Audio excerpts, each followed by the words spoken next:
some maintenance like oiling. ये machine को थोड़ा ऑयलिंग करने की ज़रूरत पड़ती है. तो to oil the machine, first you take out your belt. This belt, इस बेल्ट को हमने इस तरह से निकाल देना है.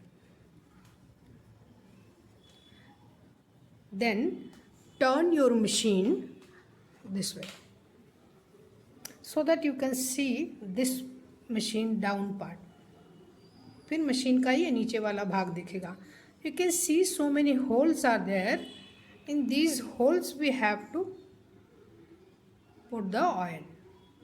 तो इन होलों जो छेद दिखाई देंगे, होल दिखाई देंगे, उसमें एक ड्रॉप करके आप ऑयल डालेंगे. इसके साथ ही जो पार्ट रोटेट होते हैं उनमें भी ऑयल डालेंगे. इस तरह से ऑयल डालेंगे. ये मशीन बहुत ज़रूरी है. आप कभी भी इस्तेमाल करने के पहले मशीन में ऑयल करें. Before you start machine, then oil the machine, and previously you put the any rough fabric, then you start your stitching. After bottom oiling we have to refix this belt. नीचे की oiling हो जाने के बाद इस belt को फिर से लगाएंगे. First place from the front part that right here on this wheel. इस तरह से सामने की तरफ पहले लगाएंगे एंड देन ग्रेजुअली धीरे धीरे पीछे के पार्ट में भी लगाते चले जाएंगे. इस तरह से नीचे की तरफ फिक्स करते जाएंगे. Now this way you fix and on the back, और पीछे की तरफ इस तरह से फिक्स हो जाएगा. Now this is oiling.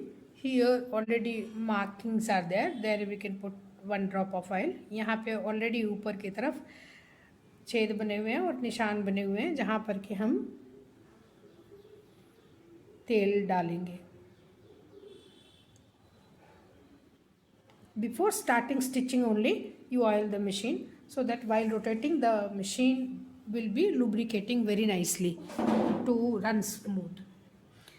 Machine में सिलाई शुरू करने के पहले ऑयलिंग करें, जिससे कि जब मशीन चलेगी तो ये रोटेट होकर के पूरा ऑयल जो है ये मशीन को लुब्रिकेट कर देगा, जिससे मशीन हमेशा स्मूथ चलेगी. इनमें 2 नॉब हैं, एक ये और एक और 2 नॉब हैं. इन दोनों नॉब को खोलने पड़ते हैं. या तो ये स्क्रू एक किसी मशीन में होते हैं जिसको स्क्रू ड्राइवर से खोलने पड़ते हैं, या फिर आप ये इस तरह के नॉब होते हैं तो इनको आप स्लिप करके हटा के निकाल सकते हैं. If it is fixed that screws that you have to remove with the screw driver से खोलने पड़ेंगे. Then take out your shuttle और इसको बाहर निकाल लें. बाहर निकालने के बाद आपका जो भी धागा फंसा हुआ है उसको आप वाइप कर दें और निकाल दें. कभी कभी इस पार्ट में भी धागा फंसा हुआ हो जाता है. देखिए इसमें अभी भी एक धागा अटका हुआ है. सो इस पार्ट को भी हमें वाइप कर लेना चाहिए. इसको भी आप कपड़े से वाइप कर लें. इस तरह से कपड़े से वाइप कर लें. Wipe it. Sometimes the thread stucks here in this part, or sometimes thread stucks in this part also. देखिए दिखाई दे रहा है ना, thread stucks in this part also. This is the thread. So remove all those. Wipe it properly. इसको अच्छी तरह से आप वाइप कर लें. पुराने किसी भी रफ कपड़े से साफ कर लें.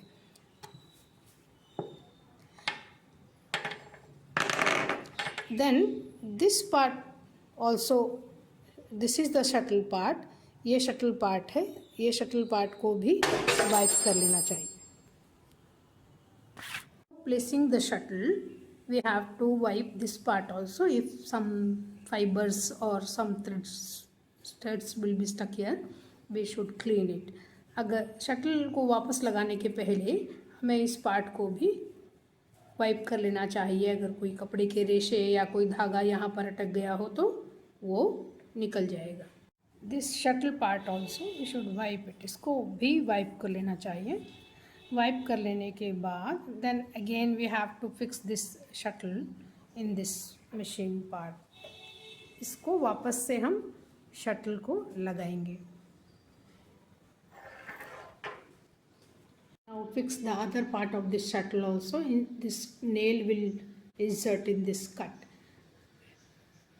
शटल के बाद का और एक जो भाग है वो हम इस तरह से इसमें फिक्स कर देंगे और इन क्लैम्प्स को वापस घुमा के अपनी जगह पर ले आएंगे। और then fix your clamp again, refix these clamps, or else if you have the screw you have to tight with the screwdriver.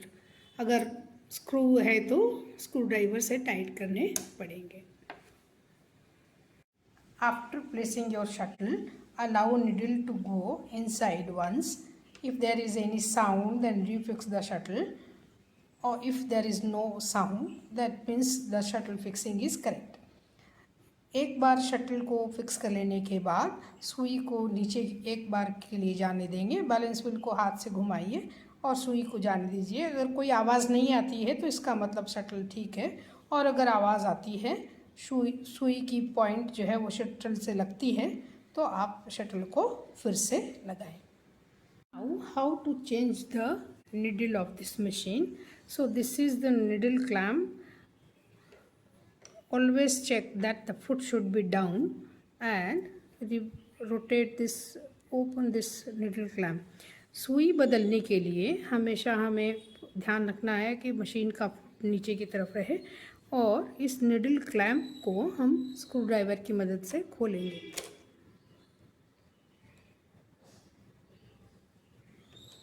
इस तरह से खोलेंगे। खोलने के बाद आप दूसरी सुई ले लें और दूसरी सुई लेकर के इस तरह से लगाएं। मशीन की सुई का ये हिस्सा, एक हिस्सा बिल्कुल फ्लैट होता है। This is the flat part of this needle, this is the shank part. One side it is flat, other side it is curved. एक तरफ ये फ्लैट होता है और एक तरफ राउंड होता है। ये फ्लैट पार्ट जो है हमें इसके अंदर फिक्स करना है। This way you have to fix from the left side. Left की तरफ हमने इस निडल क्लैम्प में इसको, जो फ्लैट पार्ट है, हिस्सा है, वो हमें इसके अंदर डालना है। इसके अंदर ये इस तरह से सुई चली जाती है। So maximum how much it goes, let allow it go. ये जितना ज़्यादा ऊपर तक चले जाता है मशीन और एक जगह पर फिक्स होकर रुक जाता है। वहीं पर जाने के बाद आप फिर से इस क्लैम्प को टाइट कर दें। टाइट करने के बाद allow this needle to go once down, so that if it is not hitting the shuttle then it is okay, और एल्स रीफिक्स द निडल। अगर कोई आवाज़ नहीं आती है, निडल शटल से नहीं टकराता है, तो आपकी सुई सही तरीके से लगी है, नहीं तो फिर से लगाइए। इस तरह से सुई फिक्स कर सकते हैं।